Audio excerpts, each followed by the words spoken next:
আজতাক বাংলা, দেশের ভরসা, এখন বাংলার ভরসা। Thank you, Mr. Puri.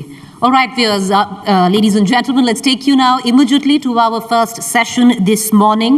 Badge of Courage, Soldiers, Robots, Borders, AI, the challenge of new generation warfare and the idea of India in uniform. To take it from here and introduce you to our star speaker this morning, I want to hand it over to Rahul Kaval, News Director, TVTN, Managing Editor, Special Online Projects and Executive Director, Business Today.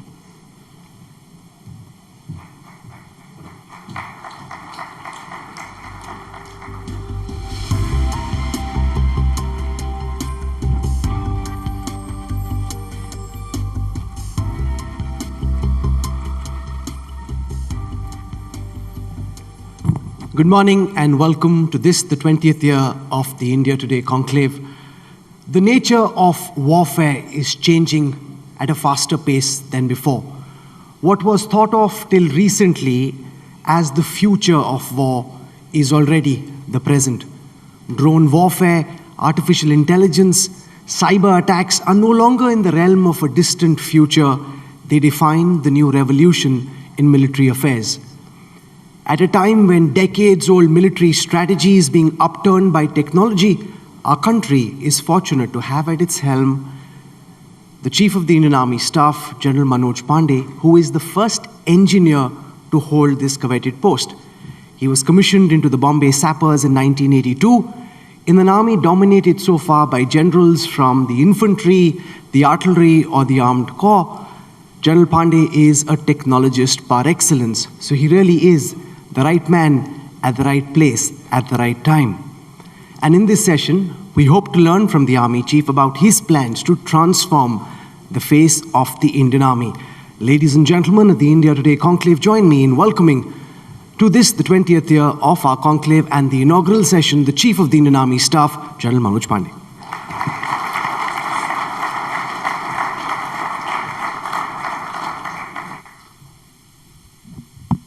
Welcome, sir. I want to start by asking you about the lessons the Indian Army has learned from the Russia-Ukraine war, which is on currently. When you make your battle plans and your preparations, and you're seeing this massive war play out across the landmass of Russia and Ukraine, what are the key lessons you've learned from it? Thank you, Rahul. It's an honor and privilege for me to be talking to you at the India Today Conclave. To answer your question, I think there are very profound lessons that we can learn from the ongoing Russia-Ukraine conflict. And these lessons span across the strategic, operational as well as tactical domain. But what is important is we need to see their relevance in our context. Let me list out some of the lessons which I feel are extremely relevant to us. And the first and foremost is that it has reaffirmed the relevance of hard power and shown that where national interests are involved, countries would not hesitate to go to war. Secondly, land will continue to remain a decisive domain in warfare, especially in our case where we have contested land borders. The notion of victory will remain land-centric in our context. Thirdly, as we move forward, as far as the strategic issues are concerned, the importance of reliance, the duration of war. There was a hypothesis that wars in the future will be short and swift, but that I think is something that is being questioned. So the importance of our being self-reliant, our being fully dependent on inherent supply chains is another lesson. From the operational point of view, you have seen multi-domain operations. It is no longer only the contact or the kinetic warfare, but you also have warfare in the domains of cyber, space, EW, and even influence operations or information warfare or the battles of narratives. So these are some of the important lessons that we need to learn. As far as tactical level issues are concerned, I think there are again important lessons in terms of operations by small teams, the citizen warrior, wherein even an average citizen in this case, has had an important role to play in the military operations. The relevance of various platforms, the larger platforms vis-a-vis the smaller, the less sort of costlier ones, such as drones. The importance for a soldier to be multi-skilled. So these are some of the lessons at the tactical level.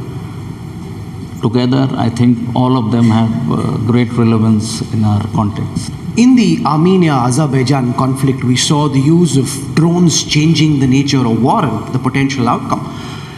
We've seen jet planes flying over the water being used to dramatic effect, at least in war games. And we've seen cyber attacks, especially the capabilities that China is said to have built. And as a citizen, I wonder, General Pande, how prepared is the armed forces for this, the new phase of war, which is driven more by technology as much as it is by boots on the ground? That's a very relevant question. Modernization and technology infusion has been central to our capability development plans. And our attempt has been to see as to how we can leverage the niche as well as disruptive technologies for better use in warfare. And to that extent, we have taken a number of measures to modernize. Of course, one of it is to make sure that we have the right balance of old and the new. We have niche technologies, how can we exploit their limitless potential? We have a very vibrant startup ecosystem in the country. We have young, bright minds who are prepared to come up. Our defense industry has stepped up. We have made an outreach to a number of academic institutes, academia, to project our issues, and they have come up with some very good solutions which we are currently working on. What we are specifically also focusing is in the domain of artificial intelligence, quantum key distribution, and the rest, blockchain. So as we go forward, our attempt is to leverage this potential that is available within the country and see as to how best we can use it. You're an engineer. You understand technology better than most generals who've been chief so far, just by virtue of your upbringing and your background. And I wonder how difficult it has been for you to transform the armed forces, given that this is thinking that's built in the DNA of the Indian Armed Forces, which is an infantry first, artillery, armored corps kind of thinking, to now having a more engineer first, no longer a support arm, but essentially the arm that could potentially decide the outcome on the battlefield. Since you mentioned of transformation, let me spend some time on as to how I visualize transformation taking place. Transformation, largely, the way we look at it, is to enable us to become a more modern, more agile, more battle-ready force to be able to meet our future challenges in a more effective manner. Largely, the purpose of the transformation that we are looking at is to increase our operational efficiencies and enhance operational effectiveness. And this transcends also into functional and administrative domains. I'm looking at transformation in 5 key areas, and the first one is force optimization and restructuring, wherein we are looking at the legacy establishments, legacy institutes, some of which may have lost relevance in the present day situation, to right size them so as to optimize manpower, get our tooth to tail ratio right. The second, of course, pillar is the modernization and technology infusion. The third, and perhaps equally important, is the human resource management about the Agni Scheme, and of which maybe we can talk later. Fourth is the jointness and integration. And fifth is further refining, modifying our systems, processes, and functions. So these are the 5 key domains where we are looking at as to how transformation must take place. We have identified key deliverables, prepared a roadmap, laid down responsibilities. And while we are transforming, we are fully cognizant of the fact, considering our active borders, we can't let the guard down. So the operational readiness or preparedness has to continue to remain of a very high level while all this is happening. We've seen in Russia and China, to some extent in Pakistan, they just bring the best tech minds, young, fresh tech minds, not necessarily trained at the National Defense Academy or the IMA, but young, bright tech minds to help and play a role in cyber warfare. We don't do this at scale. We do it in bits and drabs, but we don't do it at scale. Is that something that you hope to push through, bring in young technologists and have them play a role in national security, especially in cyber warfare? No, absolutely. And one of the things that we are looking at is in the niche domains where you take long time to train and become an expert, such as cyber or even, let us say, Mandarin language. We are looking at recruiting young, bright boys and girls into the army. We have made a beginning by recruiting them in the territorial army. We have started with Mandarin-speaking officers who are coming in, and subsequently we will graduate towards those who are experts in the cyber domain and the rest. At the soldier level, our aim is through the Agni scheme, try and get in as many technical, youth, technologically adept youth, who are either ITI qualified or have been through the polytechnic. So the overall threshold in understanding on technical issues of our soldier enhances. So that has been one of our key areas. One of your KRAs is to implement the Agni scheme. We saw a lot of backlash on the streets from the opposition when the scheme was first announced. How has the implementation been so far, and to what extent do you believe, sir, this will help cut the flab of the Indian Army and make it a more lean, mean fighting machine? Let me start by saying, even at the cost of repetition, I think this is a transformational reform which has brought about a paradigm shift in the way our human resource management was taking place. I would not go into the benefits of the scheme because I think it has been discussed and talked about at length. But I think it is a win-win situation, not only for us as the military, but also for the society and the country at large. But what I believe is getting the implementation right is the key, and that is what currently we are focusing on. As you are aware, the first 2 batch of Agniveers have already started their training at the respective regimental centers. In the next batch, we have even modified our intake, wherein we will now have a combined entrance exam, online exam first, and the medical and the physical later. So the Agniveer, the initial feedback, what I get from the regimental centers is the youth who have come up are very enthusiastic, energetic. There is a lot of positivity. So I think that's a very good sign. But as we go forward, there are 5-6 issues which we need to be very cognizant of. The initial training of the recruits, since we have compressed the time frame, that is very critical, and that is where again we are bringing in simulators and other technological means to account for this compressing in time. Secondly, we have to make sure that when the Agniveers join our units, combat units, their assimilation and integration and acceptance into the system happens well. And that is where I think the role of junior leaders, right from a JCO up to a company commander, battalion commander, that comes in well.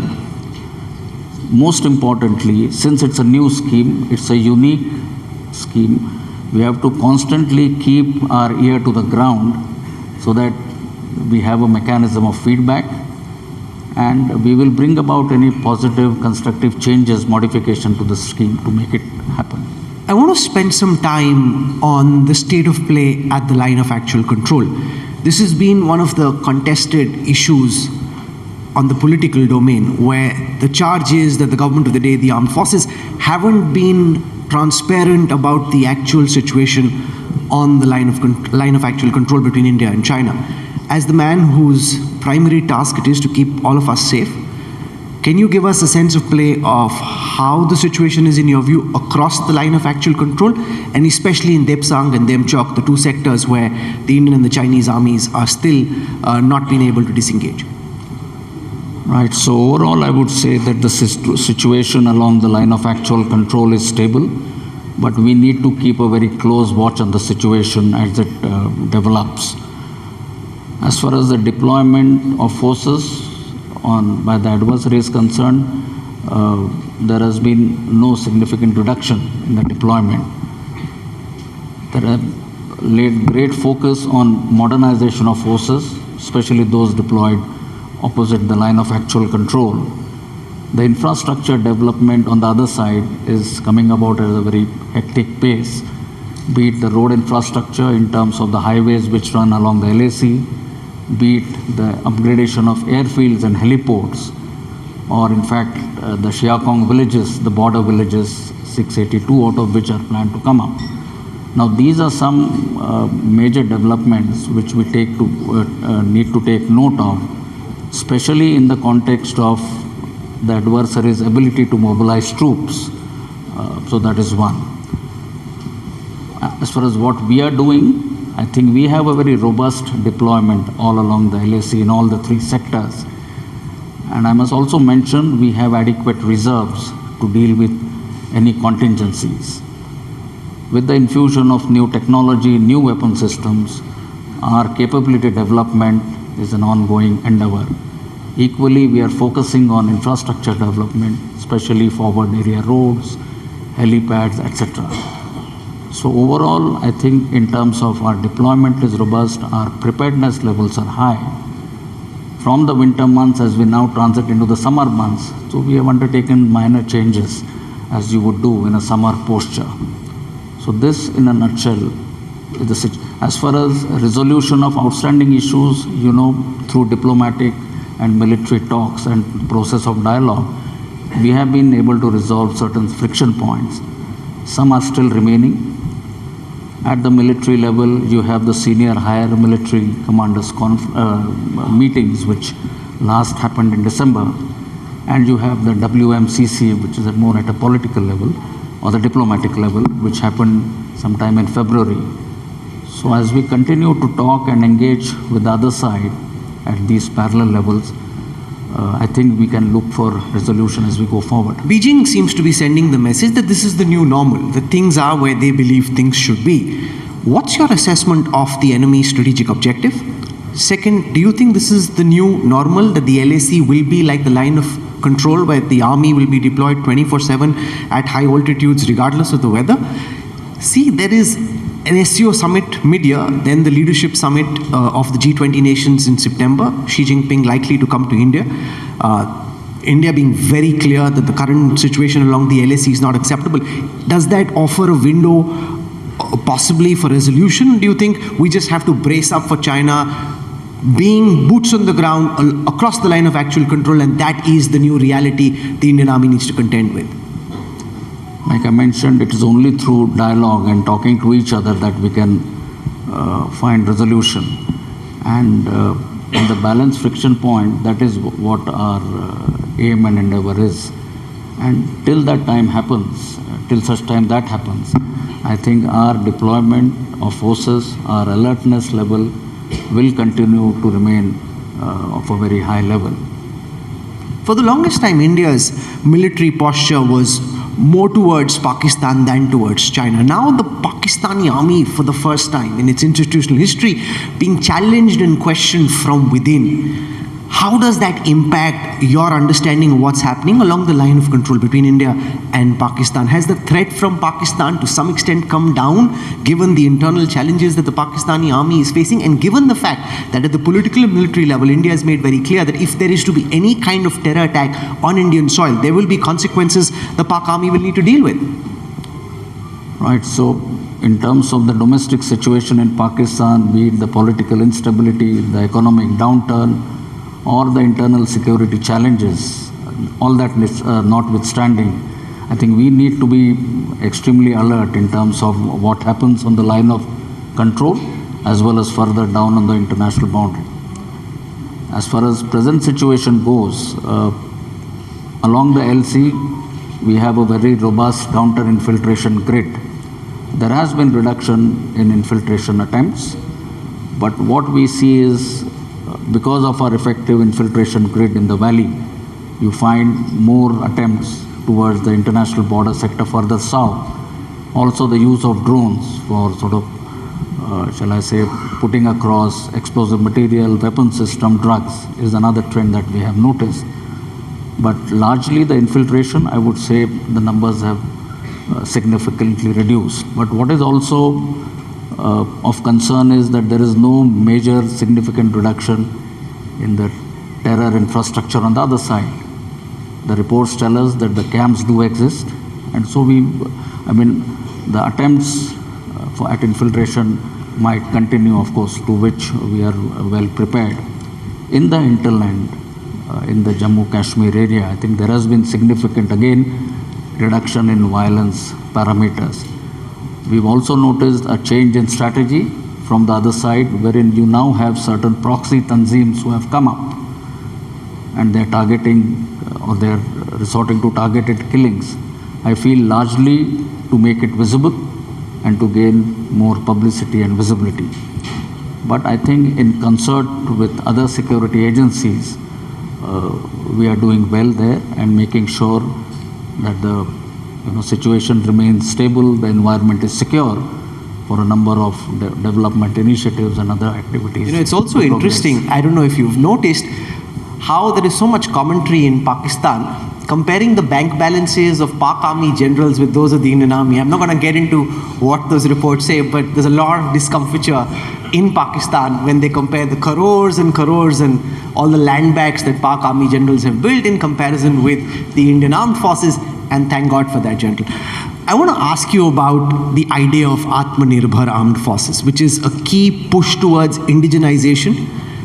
The concern is, does this then put the armed forces at the disadvantage of having to do with technology which isn't at the very cutting edge? If you bought something in an international tender, you could potentially pick the latest technology available to you. If you're building those capacities internally, it's fantastic in the long run, but in the short to medium term, does it disadvantage you? In response to your first question, I mentioned one of the lessons from the Russia-Ukraine conflict was that unless countries are self-reliant, unless they have secure supply chains, it will be difficult for them to address security challenges as we move forward in the future. And to that extent, I think the focus on Atmanirbharta or self-reliance is extremely, it's a positive step. And there are a number of benefits in doing so, which I don't have to recount here. But suffice to say that as far as we in the military are concerned, we are fully complementing the overall focus. We are doing or playing our role well in terms of being facilitators of government policy, in terms of providing a viable market. And the figures will tell you for the last couple of years, our emphasis on Atmanirbhar or indigenous products has been significant. Insofar as your question of, the reduction on dependence on the import during this interim period, yes, that's a very relevant point. But I'm happy to say that even the indigenous industry has stepped up, and we are extremely hopeful and positive that this gap, we will be able to address it in a very satisfactory manner. I want you all to notice the general's new combat fatigues, very different from the combat fatigues you would have seen growing up. And this is also in some ways a more digital print that you have. There are tanks and ships at different places in these fatigues, and I'm told that you have an IPR for this. Well, today is Friday, and this is the dress of the day as far as we are concerned. So across the army on Fridays, we wear the combat uniform. And this is something which we got it designed in a very technical manner with all the experts putting their heads. And this is going to be our uniform for the future, wherein we will introduce it in a phased manner based on the production capacities and the rest of it. Yes. It's also a digital print at a time when you are fighting a digital war, and to have an engineer, as I started this session by saying, at the helm of the armed forces is very significant, because you think differently from the others, and that's the kind of different thinking that we need to shape the preparation of our armed forces. General Manoj Pande, for coming to the inaugural session of the India Today Conclave and for helping us get off to such a fantastic start. Thank you very much. Really appreciate your time, and we wish you and the armed forces all the very best. Thank you, sir. Thank you, Rahul.